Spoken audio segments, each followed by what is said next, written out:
Wow, after driving for half a day and packing up the other half of the day, and a lot of corrugations, I am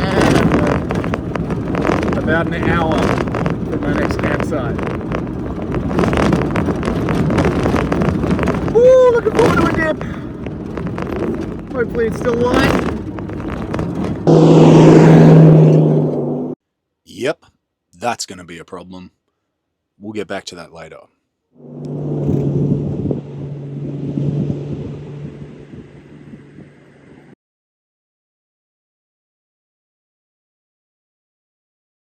Good day for a paddle down the gorge. How are these little guys? Black-headed flying foxes. I think that's what they are. I'm just running off my memory for most of this stuff, so if I've made any mistakes, please feel free to enlighten me in the comments. So here in Yardie Creek Gorge, pretty spectacular. Well, this is the type of stuff you do when you're trying to let some ears heal up. Maybe a little bit too much fun times in the ocean. If there's such a thing. How's this little ledge in here? I reckon something calls that home.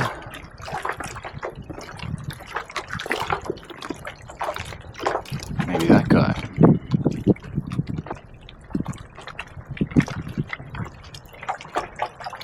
Alright, let's get the hands back on the paddle.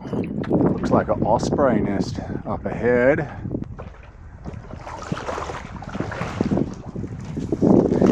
There's a few that live along here. White-bellied osprey maybe, or white-breasted osprey, something like that.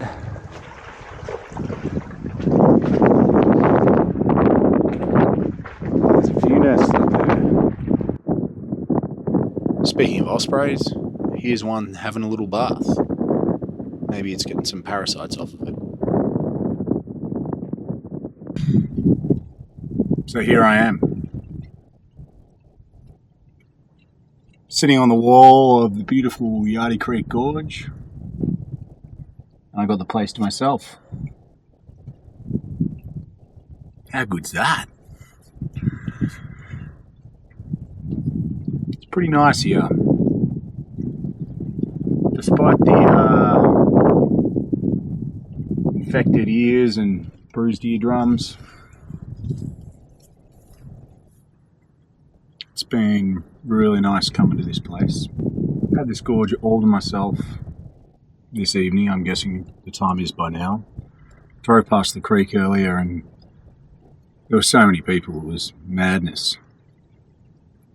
But come like 5 o'clock, everyone goes home and the place is like this. Just me, birds, rock wallabies, kangaroos, lizards, flying foxes,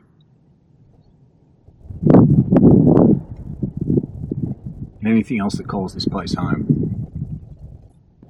A lot of things have gone wrong on this leg of the trip. Maybe not wrong, but not according to plan. It all started with packing up from the last campsite.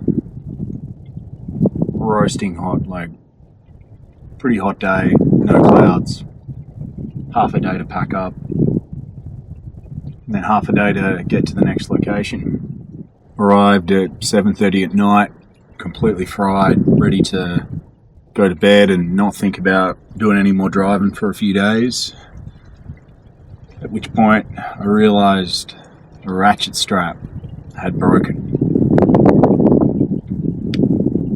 allowing 2 kiteboards to fall off the back of the trailer.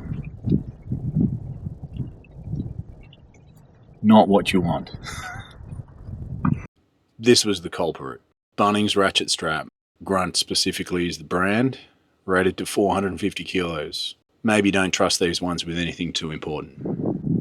So in a pretty cooked state, I drove almost all the way back, maybe not almost all the way back, over halfway back to the previous campsite looking for them.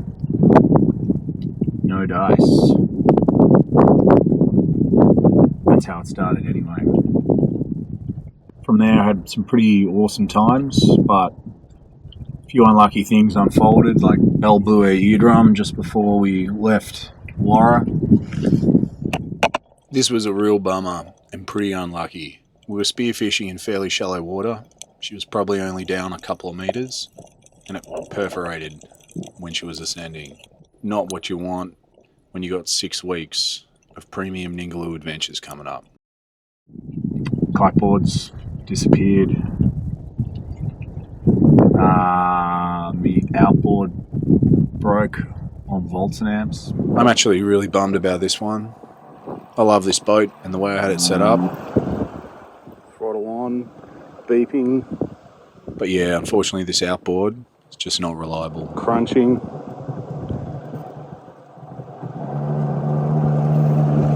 Oh yeah, that sounds real healthy. Pretty bummed about that one. Because that's what happens when you order a cheap outboard from China. Well, not cheap. It should have been good, but that's what you get. Maybe I should try and make one myself.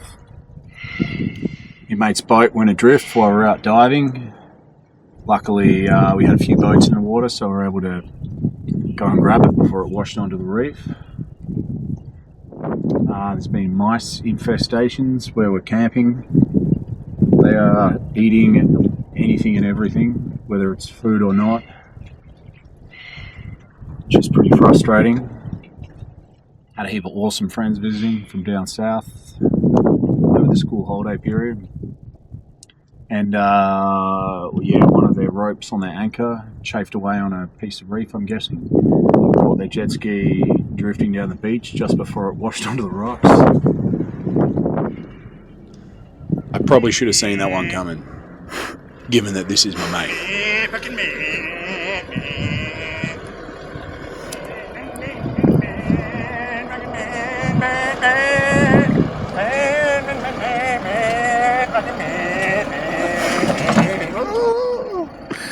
Geez, you get some real weirdos here. Bought an outboard, sight unseen from Facebook Marketplace, and got some total GCs to bring it up for me. And unfortunately that didn't run so well.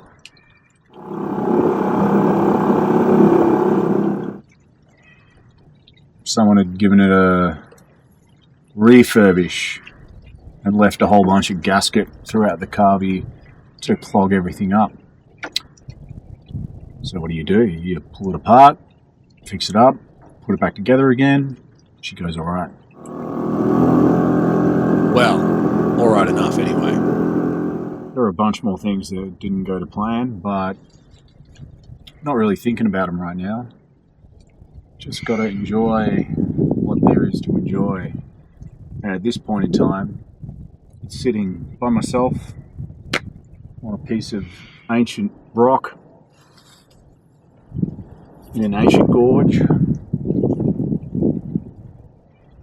surrounded by wildlife and pretty amazing geology.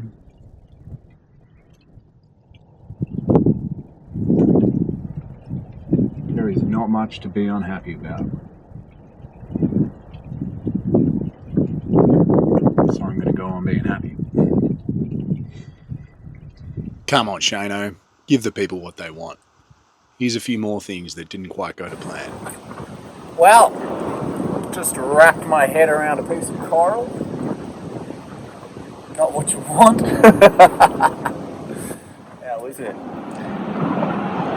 Oh, not too bad. Looks like bleeding stopped about an hour ago. Missing a big chunk of hair. My mate decided to headbutt his surfboard. Reckons he did a really big turn before it though. Apparently. Elle bought me a kiteboard for my birthday. and decided it was time to get me up and riding. I was going alright, sort of, but then not long from now, had a big launch through the air, had a bunch of water make its way into my sinuses, and my ear, not so good. Thankfully, it was just a bruised eardrum and only a few days out of the water. Woke up to this guy. This guy reckons my bed's a good home.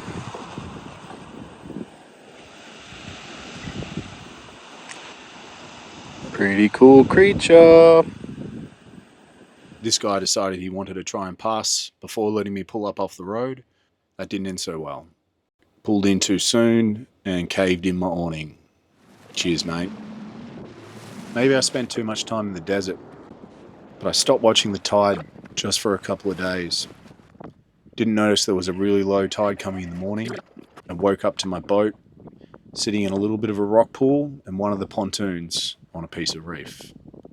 Punctured, of course. At this point of the trip, it just felt like there'd been mishap after mishap after mishap, and I'd missed filming most of them. So I thought I'm going to set this camera up and at least capture this one. The boat's coming out of the water. What else could possibly go wrong after this? Turns out, this could. Scratched camera lens, dented camera body. Not stoked. The snake experiences started to become pretty real. I reckon they were after the mice. He'll be under this thing probably. This guy, I'm assuming it was the same snake, came into our campsite 4 or 5 times in a row within a half-hour period. Slithered straight under the seat at one point that I was sitting on. I reckon I've never moved so quick in my life. Yeah, definitely didn't hold perfectly still like you meant to. You live and you learn, I guess. Yeah, there is. Oh. He's going to try and get out, so Yeah. just back right off, babe. He's going to be angry. That's it. Follow it along, darling.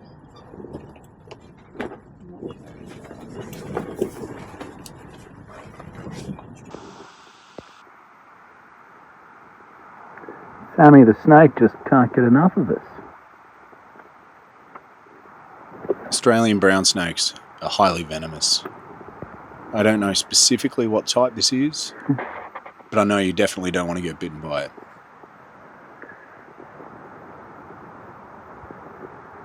This guy, on the other hand, Stimson's python, pretty much harmless to humans and super cruisy. This guy was just slowly crossing the road on our way back to camp one night. You definitely don't want to touch these things or pick them up. They could definitely bite you, and although they're not venomous, there's definitely some bacteria kicking around in their mouth that you don't want a piece of. Also, it's a beautiful part of nature and definitely deserves to be left alone. Says the guy, shiny light on it and filming it at night. I actually love snakes. Reptiles, and all creatures, to be fair. With the exception of maybe mice, mosquitoes, and flies. How cool is the way this thing moves? There is not much to be unhappy about. So I'm going to go on being happy. I was talking to Elle the other day, and she asked me what my number one value is. I wasn't actually sure. I think I've got a few really good ones, but hers was gratitude. And I don't think I practiced gratitude enough. Like, geez, there is an awful lot to appreciate.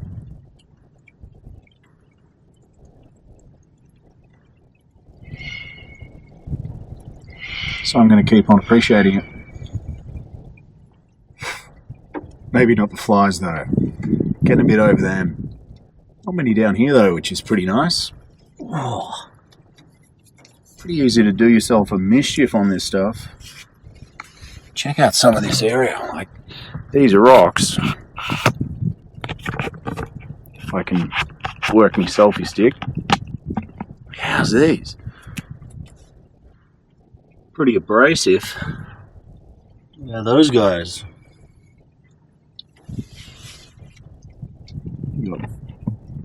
what I'm assuming is a fig tree just growing out of the cracks.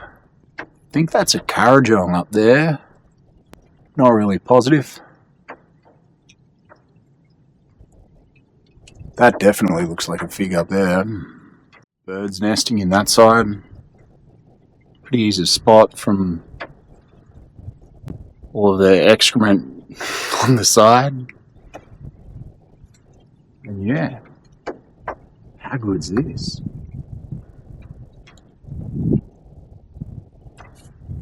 Having busted here gives you a chance to do other things like repair surfboards.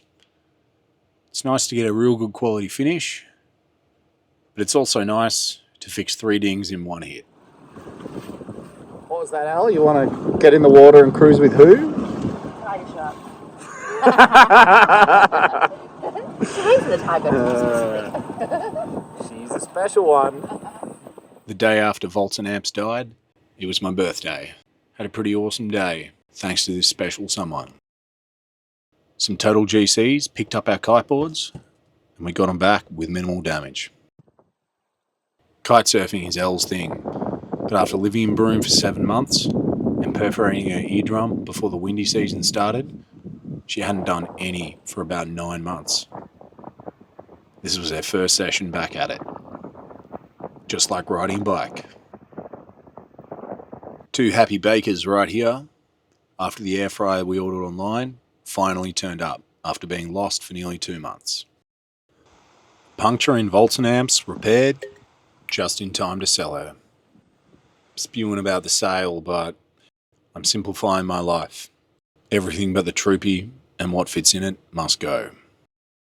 Highly recommend checking out this gorge via SUP. Way better than a boat tour. Slightest bit of noise just scares everything away, so if you cruise along silently, just get to appreciate it more, I think. Speaking of appreciating it, I'm going to get back to it. This gorge formed millions of years ago when the Australian continental plate and the Asian plate collided, forcing the whole range up out of the ocean. So you can find fossilized sea creatures on top of the hills. Pretty awesome.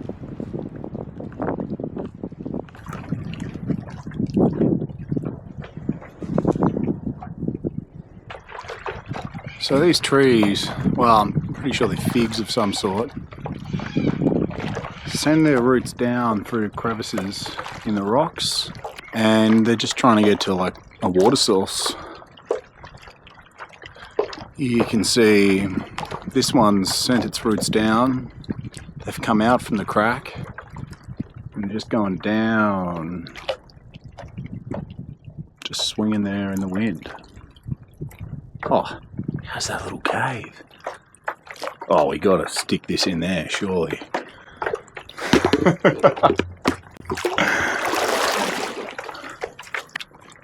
What kind of creature calls this home?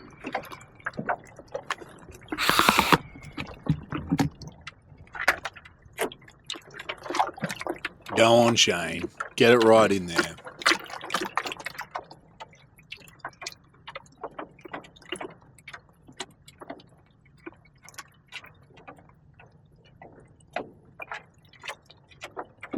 Oysters? I wonder if anything else lives in there. How's these old oysters?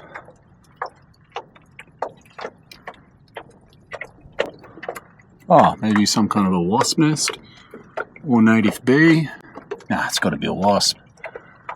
How cool is that? Didn't even see it till I was right in front of it. Perfectly camouflaged in with the rocks. I might give those guys some space. Hey there, buddy. That is a black-flanked rock wallaby. It's mostly nocturnal, I think, or at least moves around more and he eats at night. It's a herbivore. Oh, and as you can see, perfectly adapted to its surroundings. Let me get away because I feel like I'm startling a little bit. There's a whole family. It's good to give creatures like this some space. Speak quietly, keep your distance. There's no need to try and interact with them. Just let them be. So these guys live in family units. Maybe like, I don't know, 10 or more. They are herbivores.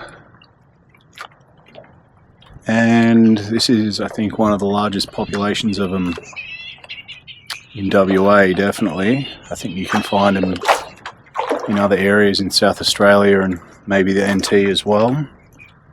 But they seem to be thriving in Cape Range National Park, probably because of how protected they are. I think they're either threatened or endangered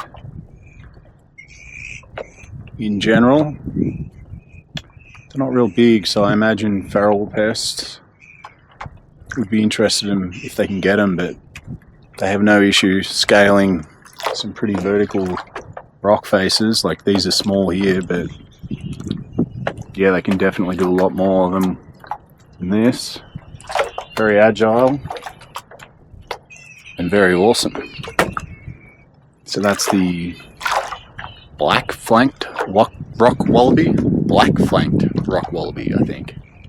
How's that little guy? Don't know if you can see him.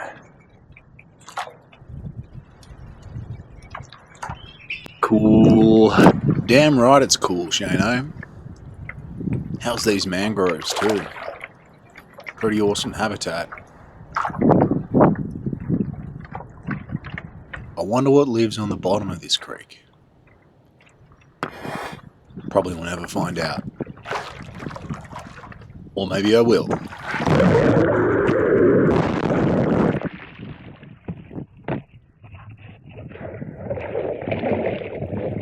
It's been a sick time in the northwest, despite all the mishaps. But now it's time to head down to the southwest. Thanks for watching. Chuck us a like and subscribe if you're enjoying what you're seeing. Cheers.